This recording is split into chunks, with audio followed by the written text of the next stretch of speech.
السلام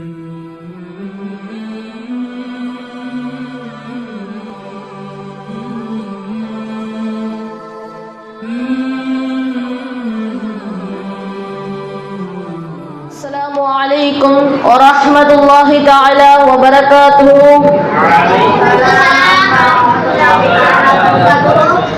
إن الحمد لله نحمده ونصلي على رسوله الكريم.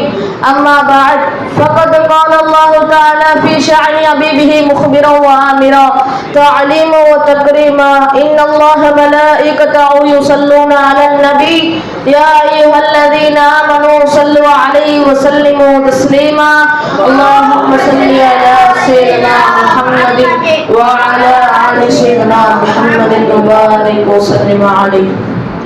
நம்மை எல்லாம் முஸ்லிமாகவும் முஃமினாகவும் படைத்து மேலும் கண்மணி நாயகம் முஹம்மது ரசூலுல்லாஹி ஸல்லல்லாஹு அலைஹி வஸல்லம் அவர்களின் உம்மத்தில் ஒரு அங்கத்தினராக பொறுக்கெடுத்துக் கொண்டானே அத்தகைய அல்லாஹ்வுக்கே எல்லா புகழும் உண்டாவதாக. அல்ஹம்துலில்லாஹ் அல்ஹம்துலில்லாஹ் அல்ஹம்துலில்லாஹ். மேலும் ஷேக் நாயகத்துடைய கரத்தை பிடிக்கச் செய்தானே அத்தகைய அல்லாஹ்வுக்கே எல்லா புகழும் உண்டாவதாக. அல்ஹம்துலில்லாஹ் அல்ஹம்துலில்லாஹ் அல்ஹம்துலில்லாஹ். இக்காலத்தில் பார்த்தோமேயானால் மக்கள் யாரை எதிரியாக எண்ணிக்கொள்கிறார்கள்? ஒருவருடன் பேசாமல் சண்டை போட்டுவிட்டு அவனை எதிரியாக எண்ணிக்கொள்கிறார்கள். ஆனால் அவன் அல்ல. அப்போது ஷைத்தானா என்று பார்த்தால் அவனும் அல்ல. ஷைத்தானை விட மிகப்பெரிய எதிரி யார் என்றால் அதுதான் நப்சு. நப்சு எப்போதும் தீமையை மட்டும்தான் ஏவும். இதற்கு அல்லாஹ் தஆலா தன் திருமறையில் கூறி காட்டுகின்றான். இன்னன் நப்ஸ லம்மாரத்துன் பிஸ்ஸூ. நிச்சயமாக நப்சாகிறது தீமையே மிகவும் தூண்டக்கூடியதாக இருக்கின்றது. நப்சிலே பல வகை உள்ளது. ஒரு நப்ஸ் நன்மை, பல நப்ஸ்கள் நன்மையும் ஏவும், ஆனால் அதில் ஒரு சதி இருக்கும். உதாரணமாக ஒரு குர்ஆன் ஓதுபவர் குர்ஆன் ஓடிக்கொண்டிருக்கின்றார் என்றால் அவரை இன்னும் அழகாக ஓது என்பதாக நப்சு கூறும். எதற்காக வேண்டி? அவர் வேற வெளிரங்கத்தில் வந்து அவர்களை அழகாக அமைப்பதற்காக வேண்டி அதில் ஒரு சதி வைத்திருக்கும் அந்த நப்சு. அல்லாஹ் தஆலா கூறுகிறான், وَمَن يُقَاتِلُ فِي سَبِيلِ اللَّهِ فَيُقْتَلْ أَوْ يَغْلِبْ فَسَوْفَ نُؤْتِيهِ أَجْرًا عَظِيمًا. அல்லாஹ்வின் பாதையில் யார் யுத்தம் புரிந்து அவர் கொல்லப்பட்டாலும் அல்லது வெற்றி பெற்றாலும் மகத்தான கூலியை கொடுப்போம் என்று அல்லாஹ் தஆலா கூறுகிறார். அதாவது அவர்கள் தபூக் என்ற பிரம்மாண்டமான போரை முடித்து வந்தார்கள். அப்போது நாயகம் சொன்னார்கள், இது அஸ்ஸலான ஹதீஸ் அல்ல, ரஜஅனா மின் ஜிஹாதில் அஸ்கரி இலா ஜிஹாதில் அக்பர். சிறிய போரிலிருந்து திரும்பினோம் பெரிய போரின் பக்கம். அதாவது தபூக் என்ற பிரம்மாண்டமான போரை முடித்துவிட்டு வரார்கள். அப்பொழுது கூறிய போது சஹாபாக்கள், இன்னும் மிகப்பெரிய போர் இருக்கின்றதா என்பதாக பார்த்தால் அதுதான் நம்முடைய நப்சுடன் நாம் போடக்கூடிய போர். நப்சிடம் போர் செய்வது சாதாரண விஷயம் அல்ல. நாம் கண் சிமிட்டும் நொடி போதும் நம்மை அழிப்பதற்கு. அதற்கு தான் நாயகம் ரசூலுல்லாஹி ஸல்லல்லாஹு அலைஹி வஸல்லம் அவர்கள் துஆ செய்தார்கள், அல்லாஹும்ம ரஹ்மதக அர்ஜு ஃபலா தகில்னி இலா நஃப்ஸி தர்ஃபத ஐன். கண் சிமிட்டும் நொடி கூட நஃப்ஸின் பக்கம் என்னை சாட்டி விடாதே என்பதாக நாயகம் துஆ கேட்டார்கள். அதாவது என்ன தெரிகின்றது? கண் சிமிட்டும் நொடி போதும் நஃப்ஸ் நம்மை கெடுப்பதற்கு. ஒரு மகான் இருந்தார்கள். அந்த மகான் அவர்களின் நப்சு என்ன கூறுகின்றது? எஜமானே போருக்கு போலையா என்பதாக தெரிகின்றது. அதற்கு அந்த எஜமான் கூறுகிறார்கள், என்ன நப்சு நன்மையெல்லாம் ஏவுகிறாய் என்பதாக கேட்டதற்கு அந்த நப்சு சொல்லிச்சான், நான் என்ன ஆசைப்படுகிறேனோ நான் ஆசைப்படுகிறேன் என்ற காரணத்தினால் அதை மறுத்து விடுகிறீர்கள். உங்களுடன் தினமும் இந்த சித்திரவதை அனுபவிப்பதற்கு நான் போரில் ஷஹீதாகி விடலாம் என்பதாக அந்த நப்சு கூறியது. நப்சு இருக்கே எப்போதுமே தன்னை வெளியே தன்னை பொரிதாக காட்டத்தான் இருக்கிறது. அதாவது நம்மை பெரிதாக காட்டுவதற்காக இருக்கிறது. உதாரணமாக இப்ராஹிம் இப்னு அத்ஹம் ரலியல்லாஹு அன்ஹு அவர்களுடன் முரீதுமார்களும் சென்று கொண்டிருந்தார்கள் ஒரு ஊரின் பக்கம்.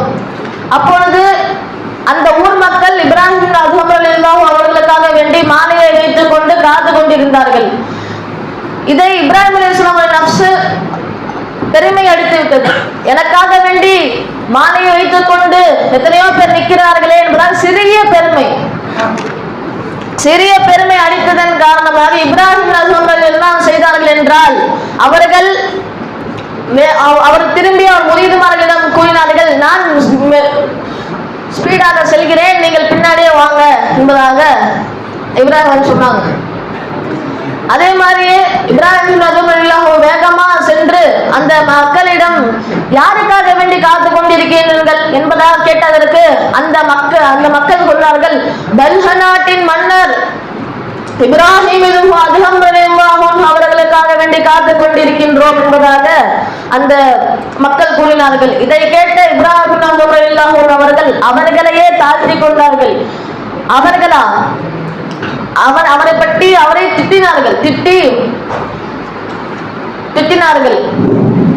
திட்டிய போது அந்த மக்கள் அனைவரும் அந்த இப்ராஹிம் அவர்களை தெரியாமல் அடித்து மிதித்து அவர்களை குப்பையில் தூக்கி போட்டு விடுகிறார்கள். இப்ராஹிம் அவர்கள் குப்பையில் இருந்து அந்த நஃப்ஸுக்கு கூறுகின்றார்கள், இதுதான் உன்னுடைய இடம். இப்ராஹிம் அவர் எங்கேயோ இருக்கிறார்கள், இதுதான் உன்னுடைய இடம் என்பதாக இப்ராஹிம் அவர் கூறினார்கள். அப்பொழுது என்ன தெரிகின்றது, நாம் நம்மை பெரிதாக காட்டிக் கொள்ளக்கூடாது, இது நஃப்ஸுடைய தீமை என்பதாக கூறுகிறார்கள். ஒரு முறை ஒரு காட்டின் பக்கம் ஒரு ஆபி சென்று கொண்டிருக்கின்றார். அவர் போகும் வழியில் நான் ஆபீர் 24 மணி நேரம் குர்ஆன் ஓதுகின்றேன் சொல்லுகிறேன் என்றாக பெருமை எடுத்துக் கொண்டே செல்கின்றார். அங்கு ஒரு கடை தெரிகின்றது. அந்த என்ன கடை என்றால் குதிரையுடைய கடிவாளம் போல் ஒரு கடை தெரிகின்றது. இதை பார்த்த அந்த ஆபீர் மிகவும் வேகமாக சென்று, யார் நீ, எதுக்கு இங்கே கடை போட்டிருக்கின்ற என்பதாக கூறிய போது அந்த கடையில் உள்ள நபர் சொன்னார், நான் உண்மையை சொல்லவா, நான் தான் ஷைத்தான், என்னுடைய பேச்சை கேட்காதவர்களை நான் இந்த கடிவாளத்தை கொண்டு இழுத்து விடுவேன் என்பதாக ஷைத்தான் கூறினார். இதை கேட்ட அந்த ஆபீருக்கு பெருமை வந்து விட்டது. என்னுடைய கடிவாளம் இருக்கின்றார் என்பதாக பாரு என்பதாக அந்த ஷைத்தான் என்ன கூறிய போது அந்த ஷைத்தானும் கடை முழுக்க தேடுகின்றார், அவனுடைய கடிவாளம் இல்லை. இதை கேட்ட அந்த ஆபீருக்கு பெருமை வந்து விடுகிறது. என் பேர்லாம் இருக்குமா என்பதாக கூறிவிட்டு 10 அடி செல்கின்றார். மீண்டும் அந்த ஷைத்தான் கூப்பிடுகின்றார், ஒரு நிமிஷம் வாங்க, நீ கூப்பிட்டு பழைய சரக்கு இருக்கு அதுல இருக்கான்னு பாக்குறேன் என்பதாக பார்த்துட்டு அதுலயும் நல்லா தேடி பார்த்தா அதுவே இல்லை. அந்த ஆபீருக்கு இன்னும் பெருமை இருக்குது, என் பேர்லாம் இருக்குமா சொல்றேன், 24 தொழுவுறேன் குர்ஆன் ஓதுறேன் சொல்லிட்டு இன்னும் பெருமை ஏறிடுது. திரும்பி 10 அடி எடுத்து செல்கின்றார். மீண்டும் அந்த ஷைத்தான் கூப்பிடுறான், ஒரு நிமிஷம் வாங்க சொல்லி கூப்பிட்டு புதிய சரக்கு வந்திருக்கு அதுல இருக்கான்னு பாக்குறேன் என்பதாக கூறி அந்த புதிய சரக்குல பார்த்தா அவர் ஆபீஸ் சொல்லுகிறார், பொருட்டிப்பார், இப்படி பொருட்டிப்பார் அப்படி பொருட்டிப்பார்னு பெருமையா கூறுகிறார். பார்த்தா அதுலயும் இல்லை. அந்த ஆபீருக்கு மூக்கு வரைக்கும் பெருமை ஏறிடுது, இப்படி மூக்கு வரைக்கும் பெருமேறிடுது. அதுக்கப்புறம் அந்த ஆபி வந்து 10 அடி தள்ளி திருப்பி 10 அடி தள்ளி போனோடனே திருப்பி ஷைத்தான் கூப்பிடுறான். கடைசி ஒரு நிமிஷம் வாங்கலேன் சொல்லி கூப்பிட்டு, ஏண்டா எருமை, நான் வந்து என் பேச்சை கேட்காதவங்களுக்கு மட்டும்தான் கடிவாளம், நான் 5 தடவை கூப்பிட்டு இருக்கனே, நீ வந்து தானே இருக்க, நான் தேவையில்லை உனக்கு, உன்னுடைய நஃப்ஸே உன்னை கெடுப்பதற்கு போதும் என்பதாக அந்த ஷைத்தான் கூறினான். இன்னொன்று சொல்கின்றார்கள், நம்மை கெடுப்பது யார்? ஷைத்தான். அந்த ஷைத்தானை கெடுத்தது யார்? நஃப்ஸ். அனா கைரு மின்ஹு, நான் அவரை விட சிறந்தவன் என்பதாக அந்த ஷைத்தான் கூறினான். இப்பொழுது ஷைத்தானை விரட்டுவதற்கு நாம் என்ன கூறுவோம்? ஆவுது பில்லாஹி மினஷ் ஷைத்தானிர் ரஜீம் என்று கூறினா ஷைத்தான் ஓடிடும். இதே நம்ம அந்த நஃப்ஸ் கிட்ட ஓடுறோம்னா இன்னும் அழகாக ஓது என்பதாக கூறிக்கொண்டே இருக்கும். இன்னொரு சம்பவம் சொல்றாங்க, ஒரு ஹாஜியார் வந்துட்டு ஹஜ் செய்வதற்காக வேண்டி செல்கிறார். அக்காலத்தில் வந்துட்டு ஹஜ் செய்வதற்கு 2 மாசம் கப்பல் டிராவல், இன்னும் 2 மாசம் ஹஜ் செய்வதற்கு, இன்னும் 2 மாசம் வருவதற்கு, இப்படியே 6 மாசம் செல்வார்கள். இதற்காக வேண்டி அவர்கள் சொத்து பெற்ற அனைத்தும் எடுத்து எல்லாத்தையும் விற்று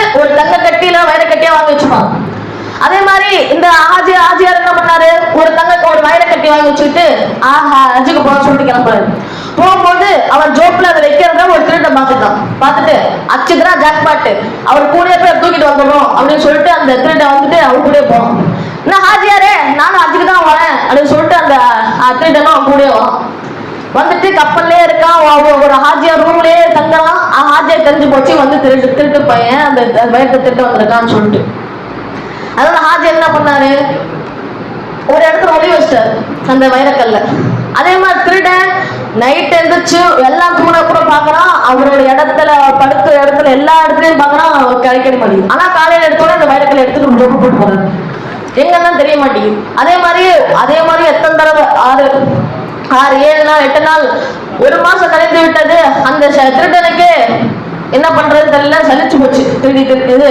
தேடி என்ன பண்ணான், சரி நம்ம ஒத்துக்குவோம், எங்க அப்படி உழவிச்சிருப்பாரு அதாச்சும் கண்டுபிடிக்கும் சொல்லிட்டு அந்த ஹாஜிட்ட போயிட்டு, ஏங்க நான் ஹஜ்ஜுக்கெல்லாம் வரல, நான் உங்க திருடதுக்கு உங்களோட வேலைகளை திருடுதான் வந்தேன், நான் மன்னிச்சிருங்கன்னு சொல்லிட்டு அதை எங்க நீங்க ஒளி வச்சீங்க என்பதாக அந்த திருடன் கேட்கலாம்.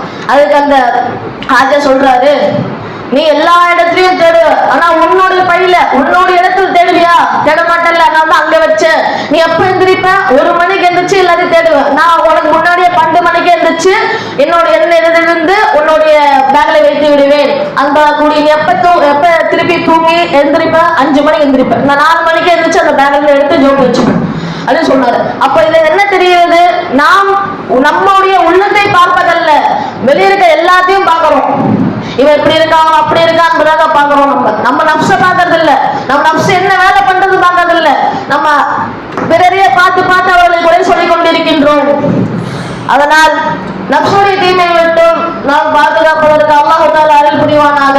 வாஹிருக்கான அல்ஹம்துலில்லாஹி ரப்பில் ஆலமீன். அஸ்ஸலாமு அலைக்கும் வரஹ்மத்துல்லாஹி தஆலா வபரகாத்துஹு.